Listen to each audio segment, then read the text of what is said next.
Now, tofu is this Asian food. It's made from bean curd, and usually when you go order in a restaurant, it comes in these rectangular pieces. On a lot of computers, when fonts had problems and they didn't have them, they were missing that character, you would see a square rectangle. And many, many years ago, a lot of users, they would refer to the little square boxes they saw on the screen as tofu. One of the goals of this project was to support every language and every character. So one of the things we want to do is make sure there's no tofu for all our users. So hence, we called it Noto, short for no tofu.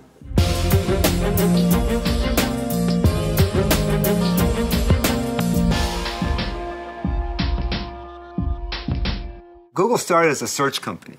Our mission statement is we want to make all knowledge universally accessible and useful to people. And so we've embarked on other things beyond search, like building these devices like Android, like Chromebooks.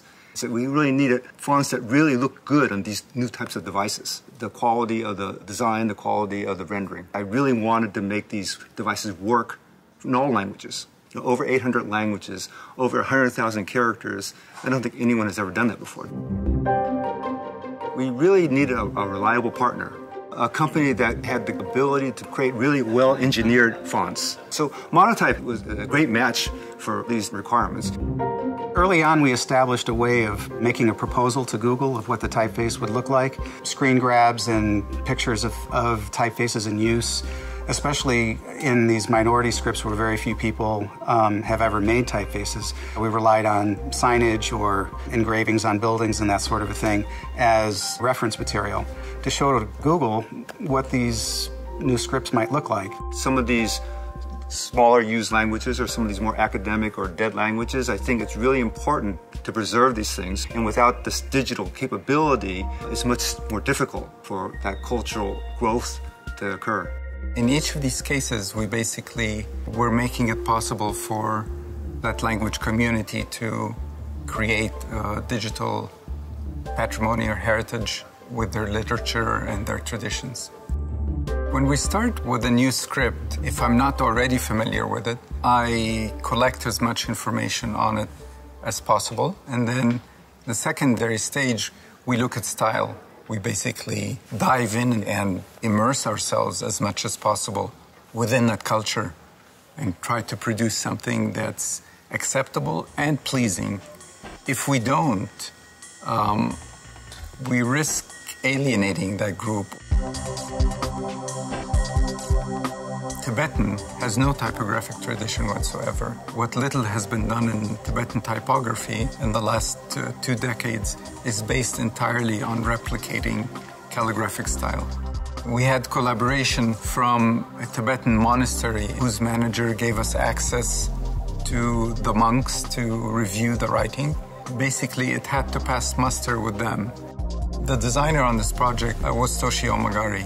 Basically, he wanted to learn enough about the tradition of the calligraphy and the look, the desired look in Tibetan writing.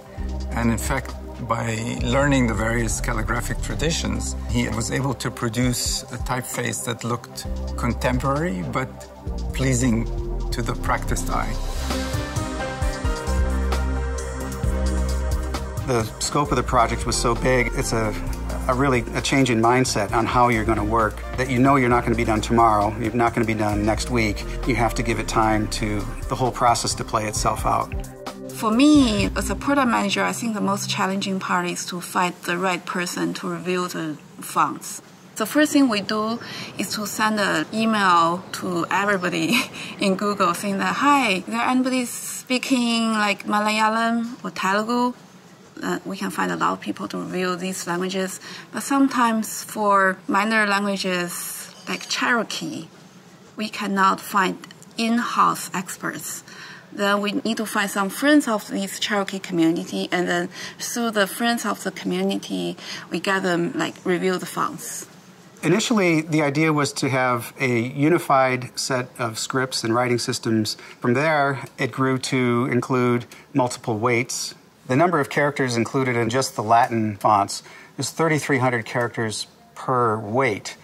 So it grew quite geometrically from the original concept. it was a big investment. It was a big investment of time, of engineering, of money.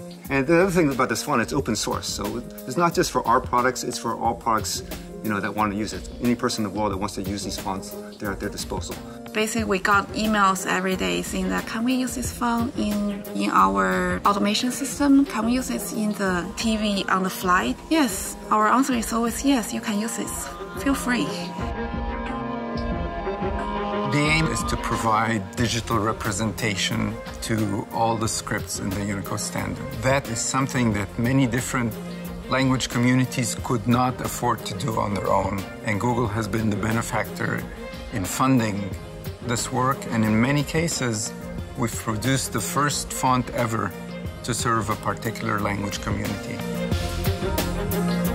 We're not quite done yet. We've got the sans serif family pretty much done, and we're in progress with the serif family.